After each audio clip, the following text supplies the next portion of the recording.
বনানীর গল্প চ্যানেলে সবাইকে স্বাগত। আমি বনানী পড়ে শোনাচ্ছি প্রেমেন্দ্র মিত্রের গল্প ঘুমন্তপুরীর কন্যা। আজ শোনাবো গল্পটির শেষ পর্ব। সে খুব অপরাধীর মতো বলল, না ভাই, আমি আর কি জানি, তোমার কাছেই তো শুনতে চাইছি। কেয়া ফুলের মেয়ের মনটা হাজার হলেও নরম। একটুকুতেই গলে গিয়ে সে বলল, না না, তুমি তো অনেকটা ঠিক বলেছ, তবে তোমরা তো সব জানো না। আমাদের দেশের সব ভুল খবর তোমাদের দেশে কারা রটিয়েছে কে জানে। উৎসাহ ভরে মিনু সায় দিয়ে বলল, তা হতে পারে। বাবা বলেন, খবরের কাগজেই রোজ কত ভুল খবর বেরোয়। যদুর ধরে রামের মাথা বসিয়ে বাবা বলেন তারা রামযদু তৈরি করে। কেয়া বলল, তবে তোমাদের নিজেদের খবরেই যদি এত ভুল, তাহলে আমাদের কথা তোমরা আর ঠিক কী করে জানবে? ঘুমন্তপুরীতে কোথা থেকে এলে এত ঘুম, তা জানো? মিনু যা জানতো তা বললে হয়তো আবার কেয়া রাগ করবে, তাই সে সাবধান হয়ে বলল, না তো, ঘুমন্তপুরীতে একলা কে জাগে তাও জানো না? মিনু অবাক হয়ে বলল, কই না, একলা জাগে রাজকন্যা নিজে। পুরীর মানুষ ঘুমে অসাড়, পুরীর পাথর ঘুমে অতুল, শুধু ঘুম নেই রাজকন্যার এক চোখে। এক চোখে সে আবার কি? সেই তো গল্প। একদিন রাজপুরী ছিল জমজমাট, পথে হই হই, রই রই, ঘরে ঘরে লোক থই থই, রাজপুরী গম গম করে রাত দিন। হঠাৎ একদিন রাজকন্যা বাগানে গিয়ে না জানি ফুলের দোদানি পাতা ছিঁড়ে বসলো। তাতে কি? বলছি তো, শোনো না। না জানি ফুলের দোদানি পাতা তো শুনিনি কখনো। বলে ফেলে মিনু বুঝলেও কাজটা ভালো হয়নি। কেয়া মেয়ের ঠোঁট তখনই ফুলছে, অত খিচখিচ করলে গল্প হয় না। মিনু তাড়াতাড়ি শুধরে নিয়ে বলল, না না, এইবারটি মাফ করো, আর বলবো না। কেয়া অবশ্য তখনই খুশি হয়ে বলতে শুরু করলো, পাতা তো নয়, জ্যোৎস্না রাতে দুই পরী দিনের বেলা গলা জড়াজড়ি করে পাতা হয়ে ঘুমিয়েছিল। ছিঁড়ে তারা মাটিতে পড়ল, মাটিতে পড়ে শামুক হলো, শামুক হয়ে সাপ দিলে। শামুক হলো কেন? বাহ, দিনের বেলা কেউ ছুঁয়ে দিলেই ভাঙা চাঁদ পুরন্ত না হওয়া অবধি পরীদের যে শামুক হয়ে কাটাতে হয়। কোথায় চাঁদের আলোয় হালকা পাখায় ঘুরে বেড়াবে মনের খুশিতে, না শামুক হয়ে মাটির ওপর গুটি গুটি নড়তে হবে। পরীদের রাগ তো হবেই। তারা সাপ দিলে এক ছিলাম দুই করলি, দিনে ছুঁয়ে ঘুম ভাঙালি, দু চোখের পাতা তোর এক হবে না। রাজকন্যা কাঁদতে কাঁদতে ঘরে ফিরল। সাপের কথা শুনে রানী কাঁদেন, রাজা কাঁদেন, রাজ্য শুদ্ধ লোক কাঁদে। রাজকন্যার চোখে আর ঘুম নেই। দিন যায়, হপ্তা যায়, পক্ষ যায়, মাস যায়, রাজকন্যা দু চোখের পাতা আর এক করতে পারে না। রাজা বৈদ্য ডাকলেন, রোজা ডাকলেন, কত শান্তি সস্তায়ন যাগযজ্ঞ করলেন, রাজকন্যা চোখে আর ঘুম আসে না। শেষে রাজা দেশ বিদেশে ঢেঁড়া দিলেন। রাজকন্যাকে ঘুম পাড়াতে পারলে মস্ত বকশিস। বকশিসের বহর বেড়েই চলল। মোহরের থলের বদলে মণিমুক্ত, মণিমুক্তর জায়গায় হিরে মানিক, কিন্তু কেউ রাজকন্যাকে ঘুম পাড়াতে পারলে না। কত গুণী এলো, ওঝা এলো, নামের চেয়ে উপাধি বড় বৈদ্য এলো, রাজকন্যার হয়রানি সার। কেউ সারা রাত দিনরাত মন্ত্র পড়ে, কেউ হরেক রকম খাওয়ায়, রাজকন্যা তবু ঘুমের উপসী। দিনে দিনে রাজকন্যা শুকিয়ে কাঠিটি হয়ে গেল।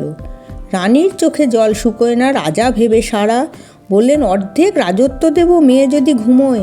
এমন সময় রাজপুরীর টিকারায় ঘা। কে আসে, কে আসে? নিশুতিনগরে সমস্ত গুণী আসে, কিন্তু বড় বেশি তার খায়। অর্ধেক রাজত্বে তার কাজ নেই, ঘুম পাড়িয়ে স্বয়ং রাজকন্যাকে এসে চায়।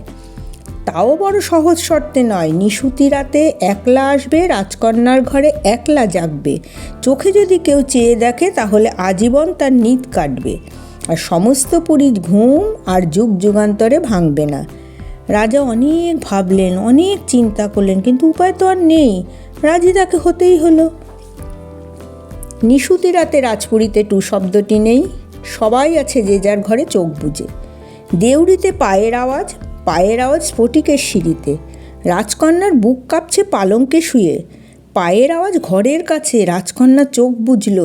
পালঙ্কের পাশে খস খস, ফোঁস ফোঁস। কার বুঝি ভারী নিঃশ্বাসের শব্দ। রাজকন্যা চোখ যেন খুলো না। না, রাজকন্যা চোখ কিছুতেই খুলবে না। ঘরে কিসের ঠান্ডা মিষ্টি গন্ধ, গন্ধ নয় বুঝি ঘুমেরই ঘোর। নিঃশ্বাসে নিঃশ্বাসে ঝিমিয়ে আসে গা। ঘুমের সাগর উতলে উঠছে, ঢেউ ভেঙে পায়ের কাছে পড়ছে, ঢেউ এলো হাঁটুর ওপর, ঢেউ গেল কোমর ছড়িয়ে, হিমের মতো ঠান্ডা ঢেউ গলার কাছে খেলা করে। রাজকন্যা সকল দেহ এলিয়ে পড়েছে, হিমেল ঘুমের ঢেউ এগিয়ে আসে। রাজকন্যা চোখ যেন খুলো না, কিন্তু রাজকন্যা আর কি পারে, দুটি চোখ ঘুমে এসেছে জড়িয়ে। কার সঙ্গে বিয়ে হতে যাচ্ছে একবার না দেখে যে থাকা যায় না। রাজকন্যা একটি চোখ বুজে একটি চোখ খুলে তাকালো, সঙ্গে সঙ্গে বুকের রক্ত হিম। রাজকন্যা আতকে চিৎকার করে উঠল। আতকে উঠল কি সাধে! মেঝে কুণ্ডলি পাকিয়ে ছাদ পর্যন্ত বিরাট ফনা তুলে অজগরের রাজা নাগেশ্বর তার দিকে তাকিয়ে আছে। চোখাচোখি এক পলক শুধু। হঠাৎ ঘরের বাতি নিভল, জানলা দরজা আছাড় খেলো ঝড়ের দাপটে। অন্ধকারে শোনা গেল শুধু দারুণ স্বর, যে চোখে দেখেছে সে চোখে জাগবে, নিঝুম পুরীর ঘুম আর না ভাঙবে। রাজকন্যা কেঁদে ফেলে বলে, আর কি তবে উদ্ধার নেই? অট্টহাসির সঙ্গে শোনা গেল, আছে, যদি আমার রানী হও এখন। রাজকন্যা শিউরে উঠে বলল, না না, সে হয় না। তবে যেমন আছো তেমনি থাকো, যতদিন না জলের তলায় আগুনে জ্বলে, সে আগুনের শিখা গলে। সঙ্গে সঙ্গে অট্টহাসি শোনা গেল। সেই থেকে রাজকন্যা এক চোখে জেগে কাটায়। রাজপুরীর ঘুম আর ভাঙে না। রাজকন্যা জানে উদ্ধার আর নেই, জলের তলায় আগুন আবার কেউ জ্বালাতে পারে নাকি? আর পারলেও এ ঘুমন্তপুরীতে আসছে কে? মাস যায়, বছর যায়, ঘুমন্তপুরী জড়িয়ে ওঠে কাঁটালতার জঙ্গলে। ভয়ে সেখানে কেউ ঘেঁষে না। মিনু এতক্ষণ নিঃশ্বাস বন্ধ করে গল্প শুনছে, এইবার উৎসুক হয়ে বলল, কেন, রাজপুত্র কোথায় গেল? কেয়াফুল একটু চুপ করে থেকে বলল, কোথায় আর যাবে, রাজপুত্র সবে পথে বেরিয়েছে। দুয়োরানির ছেলে বলে সুয়োরানি রাত দিন দূর দূর করেন। রাজা চোখে দেখেও কিছু করতে পারেন না।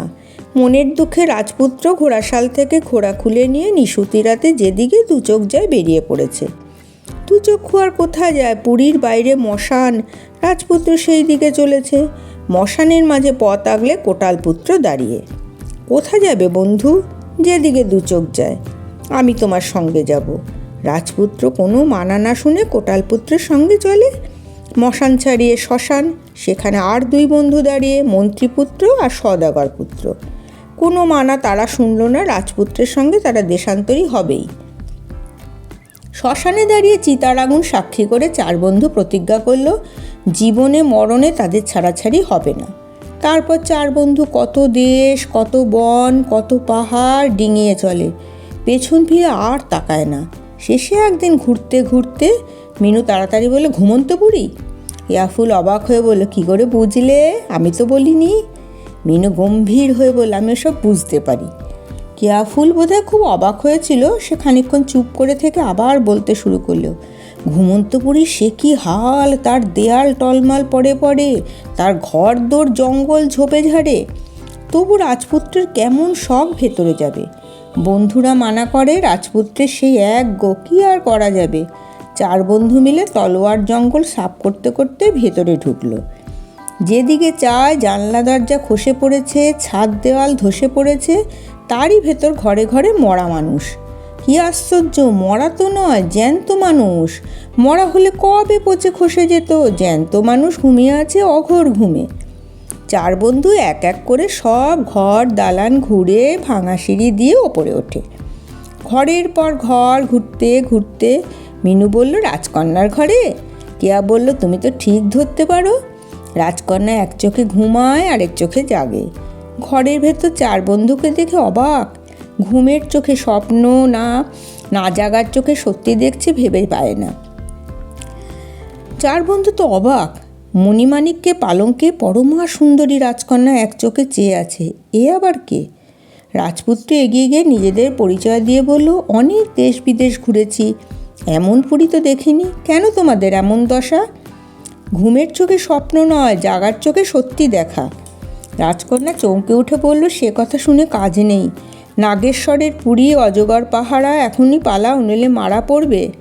চার বন্ধুর তবু জেদ, সব কথা না শুনে তারা যাবে না। কি আর করা যাবে? রাজকন্যা দু চার কথায় সব বুঝিয়ে দিল। বলতে বলতে গাল বেয়ে এক ফোঁটা চোখের জল পড়ল। চার বন্ধু বলল, কেঁদো না রাজকন্যা, আমরা তোমায় উদ্ধার করব। রাজকন্যা দুঃখের হাসি এসে বলল, আমার উদ্ধার হবে না। জলের তলায় আগুন জ্বলবে, সে আগুনে শিলা গলবে, তবে আমার উদ্ধার হবে। সে তো হবার নয়। রাজপুত্র খানিকক্ষণ চুপ করে কী ভেবে নিয়ে হেসে বলল, এই কথা, এ আমার শক্ত কি বেশি। তোমার উদ্ধার হয়ে গেছে তাহলে। রাজকন্যা বড় দুঃখেও হেসে ফেলল রাজপুত্রের কথায়। রাজপুত্রের কাণ্ড দেখে আরও অবাক। ঘরে ছিল স্ফটিকের পাত্র। রাজপুত্র তাতে জল ভরল। কোটাল পুত্রকে বলল, হাতে ধরে থাকো। তারপর শুকনো ঘাস পাতা কুড়িয়ে আনলো মন্ত্রীপুত্র। সদাগর পুত্র চকমকি ঢুকে স্ফটিকের পাত্রের তলায় আগুন জ্বলল। ঘরে ছিল বাতিদানের মোমের বাতি। রাজপুত্র খুলে নিয়ে সে আগুনে গলিয়ে ফেলল। কাণ্ড থেকে রাজকন্যা হেসেই খুন। হাসতে হাসতে রাজকন্যা উঠে বসে বলে, এতেই যদি সাপ খসে যেত কি, গেছে তো। তাই তো, অবাক কাণ্ড। রাজকন্যা হাসতে হাসতে যে উঠে বসেছে। শুধু কি রাজকন্যা, পুরীর লোকজন সবাই উঠে বসে অবাক। থমথম পুরী গম গম করে উঠল। রাজকন্যা পালঙ্ক ছেড়ে উঠে দাঁড়ালো। হঠাৎ রাজকন্যার মুখের হাসি গেল মিলিয়ে। পুরীর চারিধারে হিস হিস ফোঁস ফোঁস হাওয়ায় ভেসে আসে হিমেল নিঃশ্বাস। নাগরাজ খেপে আসছে ছুটে, সঙ্গে তার সাঙ্গপাঙ্গ। পালাও বন্ধুরা পালাও, রাজকন্যা চেঁচিয়ে উঠল। যদি যেতে হয় তোমার সঙ্গে না নিয়ে যাব না। 4 বন্ধু রাজকন্যার হাত ধরে সিঁড়ি বেয়ে নেমে এলো। বাইরে 4 বন্ধুর ঘোড়া বাঁধা। রাজপুত্র রাজকন্যাকে নিয়ে উঠল নিজের ঘোড়ায়, পিছনে 3 বন্ধু। ঘোড়া ছুটছে হাওয়ার আগে। মাঠ, বন, জঙ্গল, পাহাড়, পর্বত পেরিয়ে 4 বন্ধু চলেছে রাজকন্যাকে নিয়ে। কিন্তু কত দূর আর যাবে? নাগরাজের মায়ের তো শেষ নেই। তার হাত থেকে কি নিস্তার আছে? দেখতে দেখতে তেপান্তরের মাঝে অকুল নদী জেগে উঠল পথ রুখে। ফেরাও ঘোড়া, ফেরাও ঘোড়া। ফেরাবে আর কোথায়? পেছনে নাগরাজের চর অনুচর নাগনাগিনী ছুটে আসছে। সামনে অকুল নদীতে দুরন্ত বান। কি হবে রাজপুত্র? 4 বন্ধু রাজকন্যাকে নিয়ে ঘোড়া থেকে নেমে দাঁড়িয়েছে। ভয় নেই রাজকন্যা, তোমায় আমরা রক্ষা করব। 4 বন্ধু রাজকন্যাকে ঘিরে দাঁড়ালো। হাপ থেকে তলোয়ার খুলে মাটিতে গেঁথে রাজপুত্র বলল, এই রইল তোমার চিরদিনের পাহারা। মন্ত্রীপুত্র, সদাগর পুত্র, কোটাল পুত্র নিজের নিজের তলোয়ার খুলে 4 ধারে পুঁতে দিল। নির্ভয়ে থাকো রাজকন্যা, এই তলোয়ারের বেড়া ডিঙোবার সাধ্য কারুর নেই। রাজকন্যা কেঁদে উঠে বলে, তো কিন্তু তোমাদের কি হবে? আমাদের? 4 বন্ধু মুখ চাওয়াচাই করলে। মন্ত্রীপুত্র বললে, আমি পবন মন্ত্র জানি, ঝড় হয়ে বইব। কোটাল পুত্র বললে, আমি মেঘ মন্ত্র জানি, মেঘ হয়ে আকাশ ছেয়ে দেব। সদাগর পুত্র বলল, আমি বরুণ মন্ত্র জানি, বৃষ্টি হয়ে ঝরে পড়ব। আর রাজপুত্র বললে, আমি বিদ্যুৎ মন্ত্র জানি, বজ্র হয়ে জ্বলে উঠব। শোনো রাজকন্যা, আমাদের একসঙ্গে দেখা না পেলে মুখ তুলো না। মিনু প্রায় চুপি চুপি বলল, তুমি বুঝি সেই রাজকন্যা? আমি সেই রাজকন্যা ঘুমন্তপুরীর। নাগেরা আমায় ঘিরে থাকে, তবু তলোয়ারের বেড়া ডিঙোতে পারে না। 4 বন্ধু যেদিন একসঙ্গে দেখা দেয়, সেদিন আমি মুখ তুলে চাই, গন্ধে জানাই মনের কথা। কর করাক্কর হঠাৎ বাজের শব্দে মিনু চমকে উঠে জেগে উঠল বিছানা। ও মা, কোথায় গেল রাজকুমারী? কোথাও কেউ যে নেই। কেয়া ফুলের গন্ধে ঘর শুধু আমোদ হয়ে আছে।